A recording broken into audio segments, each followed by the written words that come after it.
बच्चों, आज के इस वीडियो में आपका बहुत बहुत स्वागत है। मैं आपको पाठ पढ़ा रही हूँ, पाठ 15 नौकर, जिसका कि मैं थोड़ा सा अंश शेष बचा है उसे पढ़ाने चल रही हूँ, जिसमें मैंने गांधी जी के जीवन से जुड़ी हुई तमाम बातों को आपको समझाया कि वे किसी भी काम को छोटा नहीं समझते थे। जीवन में हर काम को वो चाहते थे कि व्यक्ति उतने ही प्रेम से, उतने ही मन से करे कि अपना समझ के करे, और प्रत्येक काम को प्रतिदिन करे। किसी भी काम को वो आज के काम को कल पर न टाले। जैसे कि गांधी जी पत्रों का जवाब देने की बात आती थी, अगर उस समय लालटेन का तेल खत्म हो जाता था तो वे उस काम को वहाँ रोकते नहीं थे, बल्कि खुली चांदनी में बैठ करके उस रोशनी में पत्रों का जवाब दे देते थे। और कई बार ऐसा हुआ है कि उन्होंने गंदे पाखाने तक साफ किए हैं। छोटे बड़े सभी के लिए कुछ न कुछ कार्य वो करते रहते थे, बड़ा आदर करते थे। दक्षिण अफ्रीका में जब थे तो उन्होंने गोखले गांधी जी के साथ ठहरे हुए थे। उनके कपड़ों पर प्रेस करना, उनका बिस्तर बनाना, उनका पैर दबाना, सारे कार्यों को वो करते थे। उन्हें भोजन परोसते थे। गोखले मना भी करते थे, फिर भी वो नहीं मानते थे। और एक बार दक्षिण अफ्रीका से भारत आने पर कांग्रेस अधिवेशन में गए थे, वहां उन्होंने गंदे पाखाने साफ किए थे। बाद में एक बड़े कांग्रेसी नेता ने पूछा कि उन्होंने पूछा कि मैं आपकी क्या सेवा कर सकता हूं। तो उसने कहा कि मेरे पास बहुत सारे पत्र इकट्ठे हो गए हैं, अगर तुम इन पत्रों का उत्तर दे दो, मेरे पास कोई कारकुन नहीं है, मददगार नहीं है, तो तुम इन पत्रों का उत्तर भी दे दो तो मुझे बहुत सहायता हो जाएगी। गांधी जी ने उनके इस कार्य को भी किया। और तो और उन्होंने श्रीमती पोलक का उदाहरण पाठ में आया है कि वो बच्चों की देखरेख के लिए भी ये मानते थे कि बच्चों की देखरेख खुद माता पिता अगर करते हैं तो उनको भी पालने पोसने का एक जो ढंग होता था वो भी उन्हें आता था। वे नन्हे से बच्चे को भी कैसे पाला जाता है, कैसे सुलाया जाता है, ये सब भी बाखूबी कर लेते थे। श्रीमती पोलक को देखकर जब वो बहुत परेशान थी, दुबली पतली हो गई थी, उनका बच्चा उन्हें बहुत परेशान करता था, रात रात भर वो सो नहीं पाती थी। ऐसे में गांधी जी अगर 1 बजे रात को भी घर वापस आते तो उनकी बिस्तर से उनके बच्चे को ले लेते और अपने बगल में सुलाकर पानी का एक बर्तन रखे रहते, उसे पिला करके वे आराम से रख लेते। और एक पखवाड़ा बीतते बीतते बच्चे की आदत में सुधार हो गया और वो माँ को छोड़कर सोने लगा।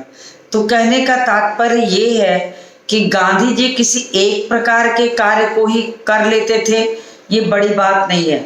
उनके पास इतनी क्षमता थी कि चाहे वो घर के काम हो या बाहर के काम हो या सब्जी काटना छीलना हो, रसोई के काम हो, बर्तनों की सफाई हो, सभी कामों को वो उतनी ही बाखूबी से करते थे जितने की वो राजनीतिक कार्यों को करते थे।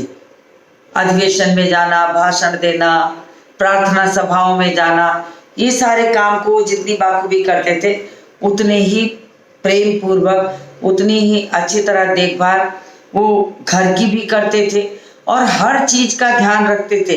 अगर वो रसोई में होते तो उन्हें इस बात का ध्यान रहता कि साफ सफाई अच्छी होनी चाहिए, खाना बनाते समय उसकी पौष्टिकता का ध्यान रखना चाहिए। अगर वो कहीं दूर दराज क्षेत्रों में हो तो कोई काम को, आज के काम को कल पे नहीं टालते थे। अगर पत्रों का जवाब उन्हें आज देना है तो आज ही देना है। किसी अधिवेशन में जाते थे तो वहाँ सबकी सेवा करते थे। और तो और छोड़िए, अगर वो उन्हें मेहमान बनाकर कोई बुलाए रहता था तो भी वो वहाँ समय से पहले पहुँच जाते थे और समय से पहले पहुँच करके वे खुद मेजबान के साथ जुट करके तस्तनियाँ साफ कराना, खाना लगवाना वगैरह आदि काम बिना संकोच करते थे। और कभी भी उन्हें लग जाए कि कोई व्यक्ति अपनी चीजों पर घमंड कर रहा तो उसका घमंड वो ऐसे कामों को देकर चूर करते थे कि फिर दोबारा उसे कुछ सिखाने की आवश्यकता न पड़े। गेहूं बीनने जैसा छोटा मोटा काम भी वो अपने हाथ से कर लेते थे। बुहारी लगाते थे, बर्तन धुलते थे, साफ सफाई करते थे, भंडार गृह की सफाई करते थे, सब्जियों को काटना छीलना करते थे, सभाओं में जाना, प्रार्थना सभाओं में जाना तो वो करते ही थे। तो इस तरह से भी वे बहुत सारे कामों को करते थे। तो जब कभी आश्रम में किसी सहायक को रखने की आवश्यकता होती तब गांधी जी किसी हरिजन को रखने का आग्रह करते।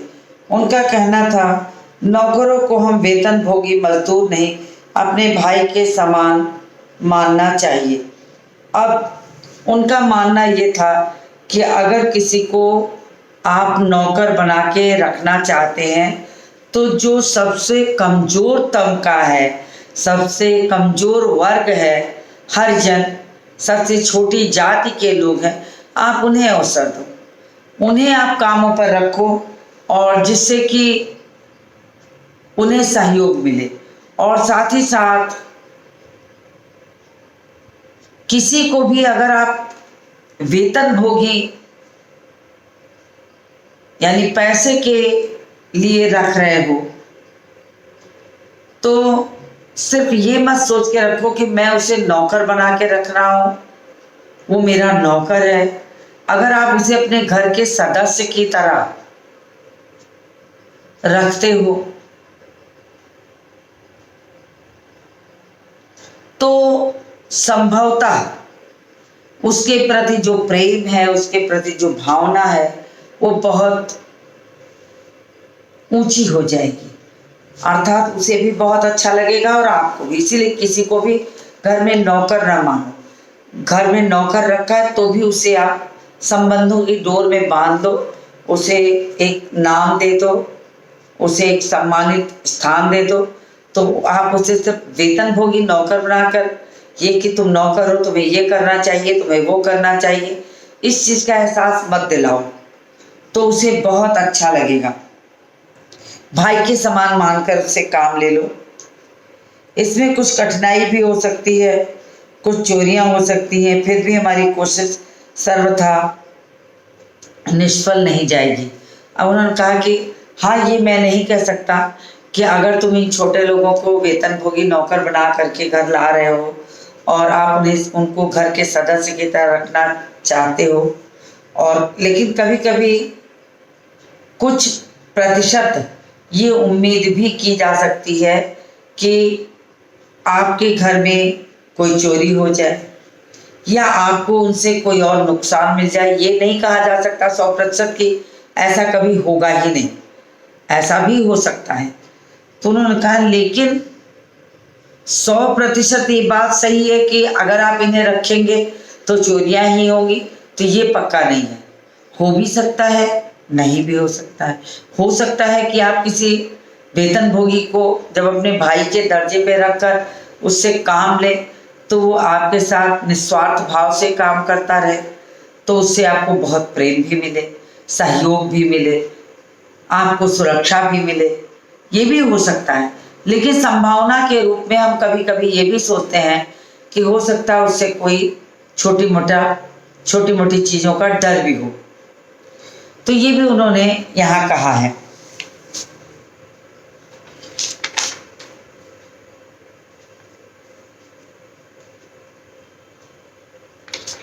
फिर उन्होंने कहा कि उन्हें यह मालूम ही न था कि किसी को नौकर की भांति कैसे रखें। एक बार भारत की जेल में उनके कई साथी कैदियों को उनकी सेवा टहल का काम सौंपा गया। एक आदमी उनके फल धोता या काटता, दूसरा बकरियों को धोता, तीसरा उनके नीचे नौकर की तरह काम करता, तथा चौथा उनके पाखाने की सफाई करता।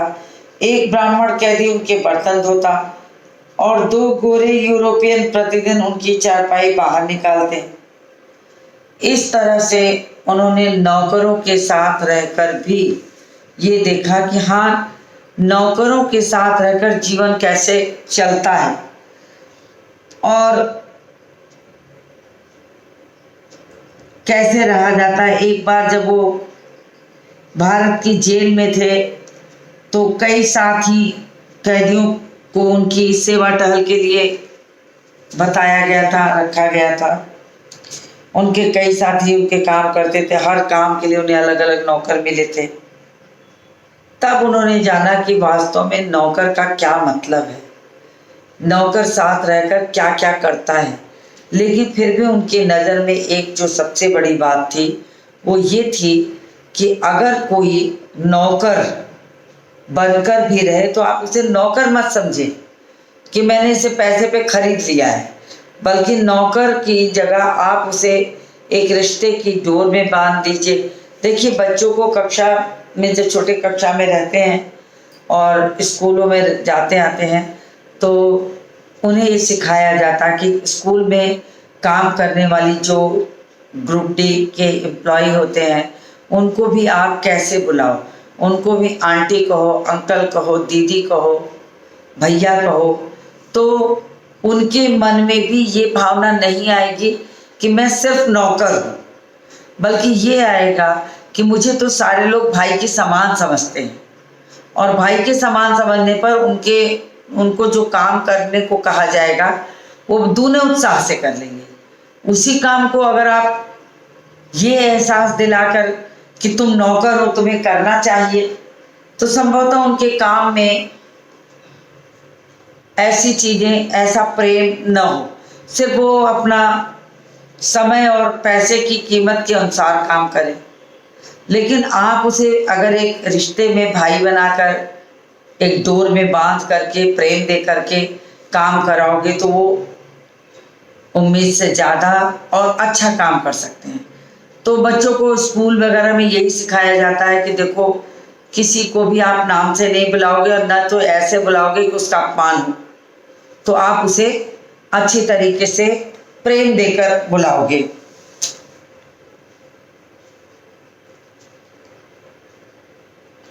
गांधी जी ने देखा कि इंग्लैंड में ऊंचे घरानों में घरेलू नौकर को परिवार का आदमी माना जाता था। अब गांधी जी ने जो एक बहुत अच्छी चीज़ इंग्लैंड से देखी थी कि वहाँ पर अगर घरेलू नौकर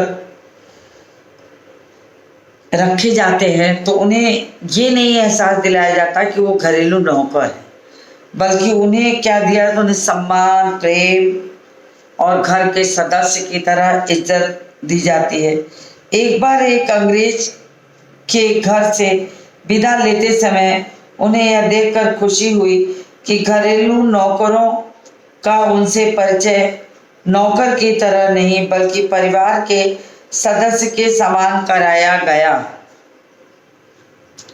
अब देखिए, उन्होंने कितनी अच्छी बात एक बार देखी।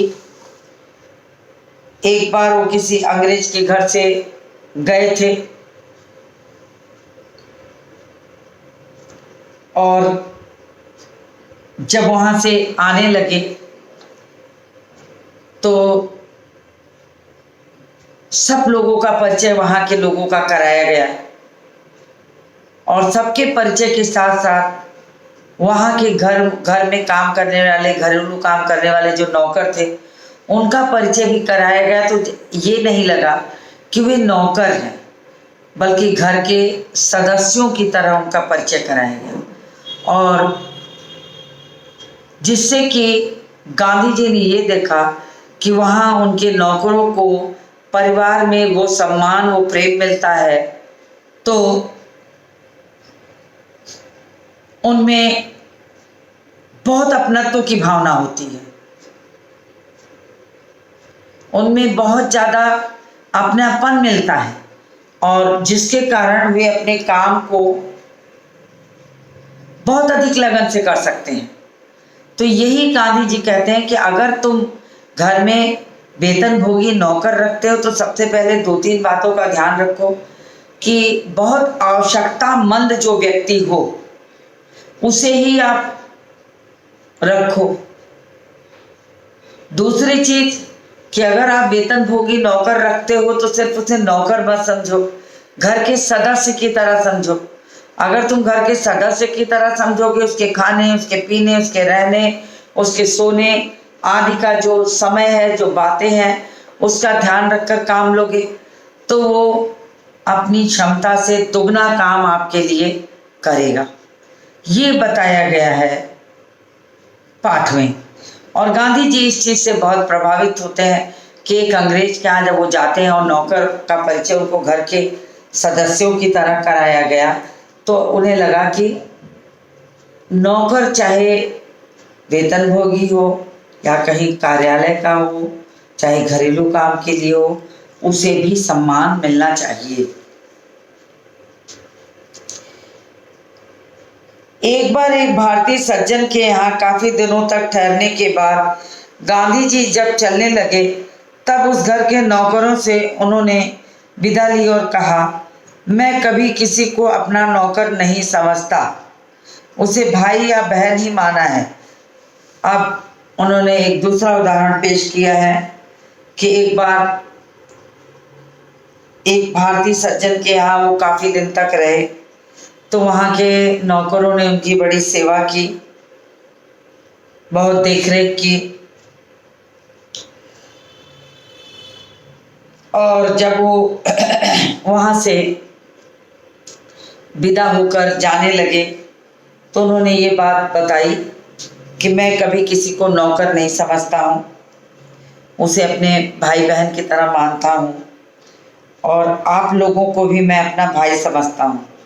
आपने मेरी जो सेवा की उसका प्रतिदान मेरे देने के सामर्थ्य मुझ में नहीं है। कहने का मतलब कि नौकरों के भी कार्यों का एहसान यदि आप उनके सामने जताएंगे कि आपने तो मेरी सेवा करके मुझ पर बहुत एहसान किया है, तो उन नौकरों को का भी जो उत्साह है वो दुगना हो जाएगा और उन्हें सम्मान देकर आप ऊंचे दर्जे पर बिठाकर उनसे और अधिक प्रेम पूर्वक रहकर घर के सदस्य की तरह मानकर उनको सम्मानित करेंगे तो वो आपके कार्य को और अधिक मन लगाकर करेंगे।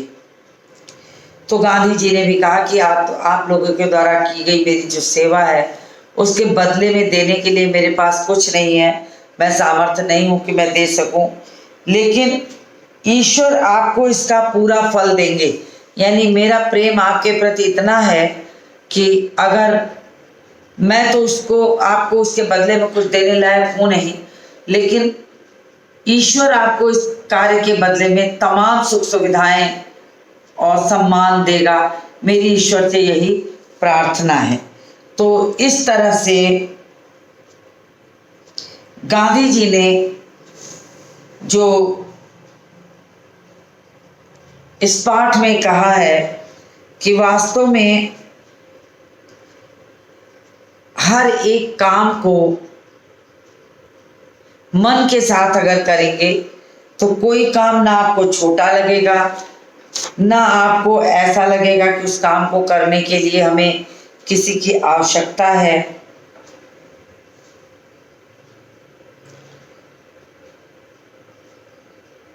तो ये पाठ जो है हमें एक नई सीख देता है। अब मैं इस पाठ के अंत में जो निबंध से आगे प्रश्न है थोड़ा मैं उसको देखती हूँ कि गांधी जी इतना पैदल क्यों चलते थे, पैदल चलने के क्या लाभ हैं। ये बिल्कुल सामान्य प्रश्न का उत्तर है। तो आप जानते हैं कि पैदल चलना स्वास्थ्य के लिए बहुत लाभदायक है। आज प्रत्येक चिकित्सक का ये मानना है, प्रत्येक डॉक्टर अपने मरीज को ये सलाह देता है कि तुम्हें सुबह शाम कम से कम 45 मिनट पैदल चलना चाहिए। यानी पैदल चलने का ये फायदा है।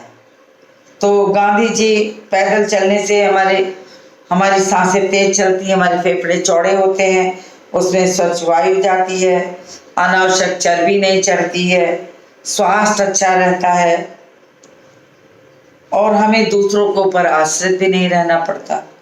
तो ऐसे छोटे मोटे प्रश्न के एक प्रश्न इसमें दिया गया है कि अपने घर के किन्हीं 10 कामों की सूची बनाकर लिखो कि ये काम घर के कौन से सदस्य अक्सर करते हैं।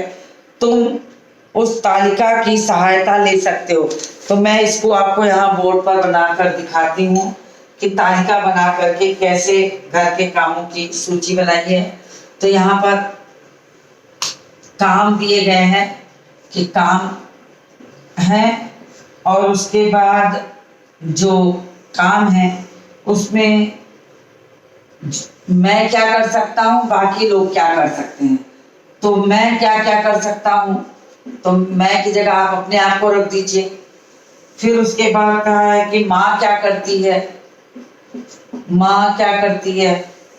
उसके बाद पिता के द्वारा कौन से कार्य होते हैं, पिता किन किन कार्यों को करता है, भाई किन किन कार्यों को करता है,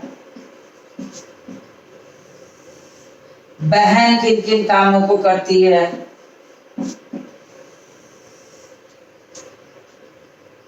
चाचा चाची या घर के अन्य सदस्य, इसको रख देते हैं अन्य लोग, अन्य सदस्य, चाचा चाची छोड़ दीजिए, अन्य सदस्यों के द्वारा क्या काम होता है। तो पहला काम इसमें दिया है घर का सामान लाना। पहले काम पे दिया है घर का सामान लाना। अब घर का सामान लाने का जिम्मा किसका होता है, पिता का होता है। तो आप इस पर टिक लगा दीजिए कि पिता करते हैं। फिर है घर की सफाई करना, दूसरा काम है घर की सफाई का। तो प्राय काम किसका होता है, माँ का होता है। फिर तीसरा काम है बिस्तर रखना। तीसरा काम दिखाया गया इसमें कि अगर बिस्तर रखने का काम है तो वो कौन करेगा, बिस्तर रखना। तो ये बच्चे कर लेते हैं, तो आप भी कर सकते हैं। अगर मैं लिखूं तो मैं अपने लिए भी कह सकती हूँ। तो बिस्तर रखना कौन है, बच्चे करेंगे। फिर उसके बाद है खाना बनाना। खाना बनाना, तो खाना बनाने का काम घर में कौन करता है, खाना बनाने का काम घर में माँ करती है। तो माँ के आगे टिक लगा दीजिए। फिर है कपड़े धोना। कपड़े धोने का काम भी घर में कौन करेगा, माँ करेगी। तो माँ के आगे टिक लगा दीजिए। फिर है और घर के जो काम है मैं उनको जोड़ देती हूँ इसी में। तो प्रेस करना, कपड़ों पर इस्त्री करना या कपड़ों पर प्रेस करना।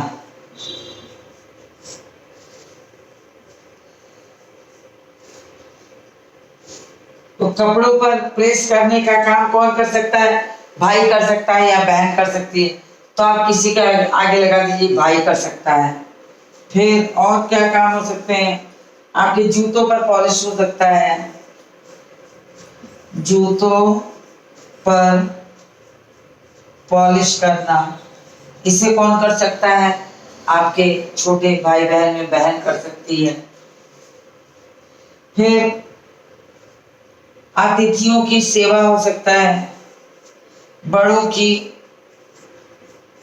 बड़ों और अतिथियों की सेवा। तो ये पिता कर सकते हैं, ये पिता कर सकते हैं। ऐसे ही आप क्या करिए कि घर के तमाम कार्यों की एक लिस्ट बनाइए कि घर में कौन कौन से काम होते हैं, उन कामों की एक लिस्ट बनाइए और इधर बना दीजिए कि इसमें से काम का बंटवारा हो जाएगा कि काम कौन करता है।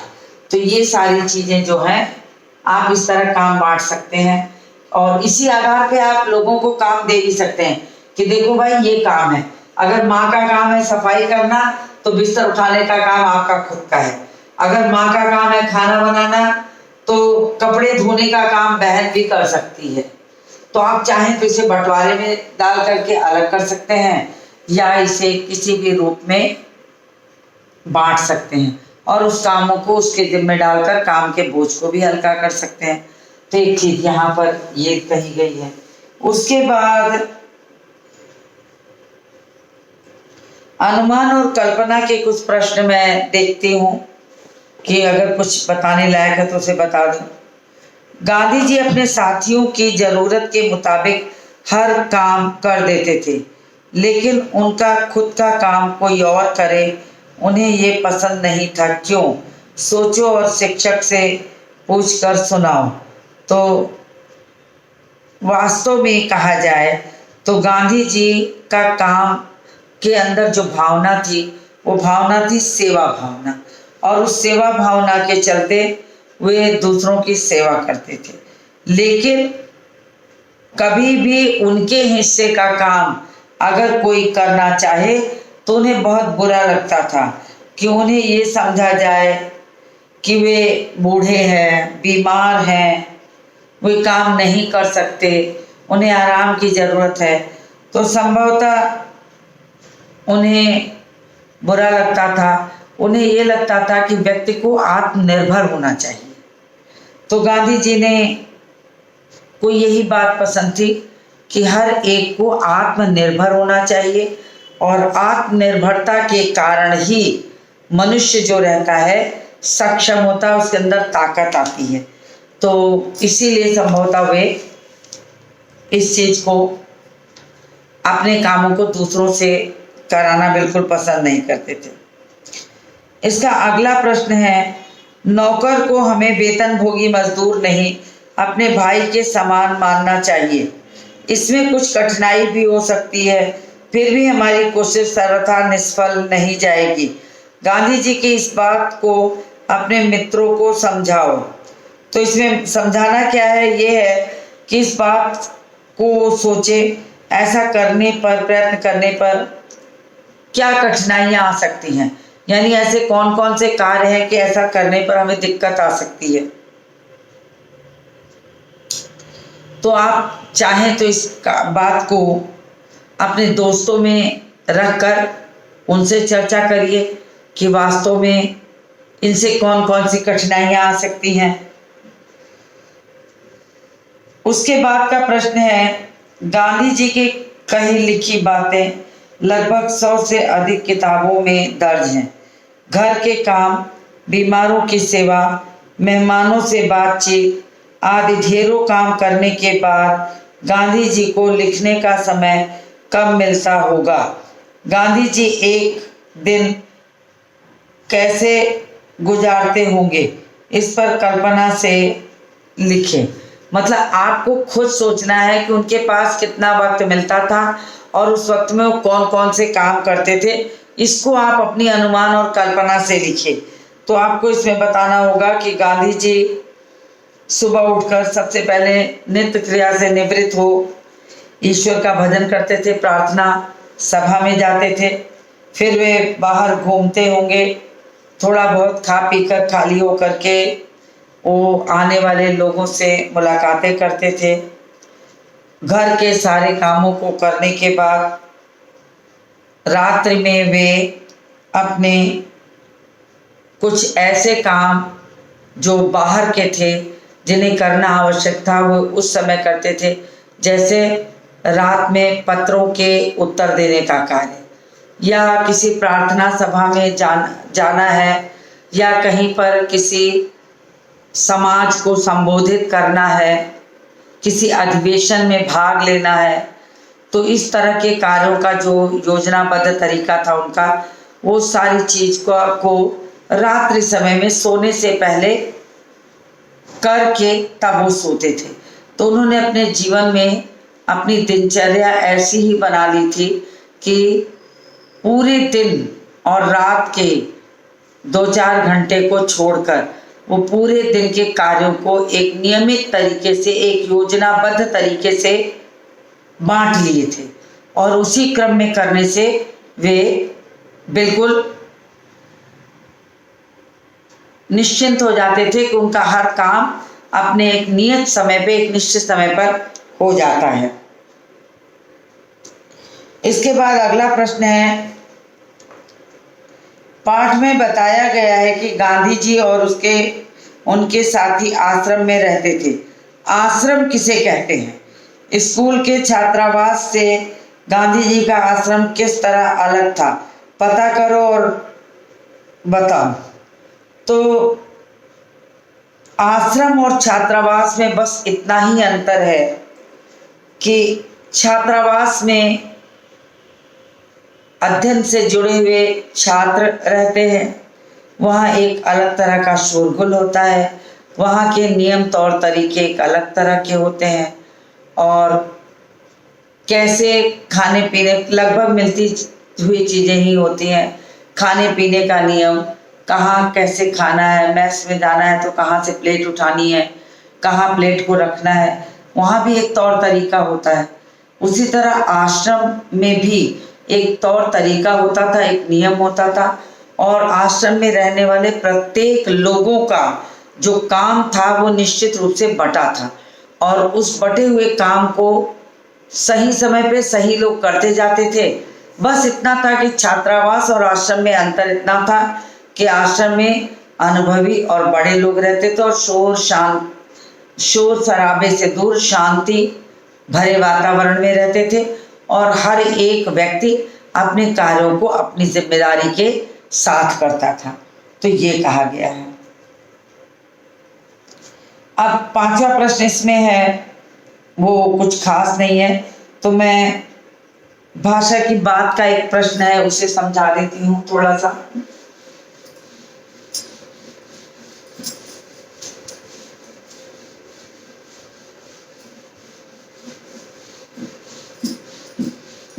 जैसे इसमें क्रिया दी है और क्रिया जो पिसाई है संज्ञा है, पीस उसकी क्रिया है और उसके साथ उसमें एक प्रत्यय जोड़ा गया है। और प्रश्न है, पिसाई संज्ञा है जो पीस क्रिया के अंत में ई प्रत्यय जोड़ने से बनी है। किसी शब्द के अंत में कुछ जोड़ दिया जाए तो उसे प्रत्यय कहते हैं। नीचे ऐसी कुछ संज्ञाएं दी हैं, बताओ इनमें ये किन क्रियाओं से बनी है। तो खाली आपको इसकी क्रिया लिखना है। तो क्रिया जो है वो मैं थोड़ी सी एक दो बता दूं ताकि, जैसे बुआई, बुआई की क्रिया जो है वो क्या है? बोना, ये आपकी क्रिया है। उसके बाद रुपाई, रुपाई की क्रिया क्या है?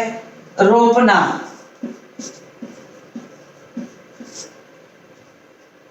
और कटाई की क्रिया काटना। सिंचाई की क्रिया है सींचना। तो इसी प्रकार से आपको प्रत्यय लगाकर जो संज्ञा बनाई गई उसमें से क्रिया छांटना है। तो मुझे उम्मीद है कि आपको ये चीजें समझ में आ गई होंगी। भाषा के भी प्रश्न मैंने कुछ आपको समझा दिए हैं और उम्मीद है कि आपको वो समझ में आ गया होगा। तो आज के इस वीडियो को मैं यही समाप्त करती हूँ और मिलती हूँ आपसे अगले वीडियो में।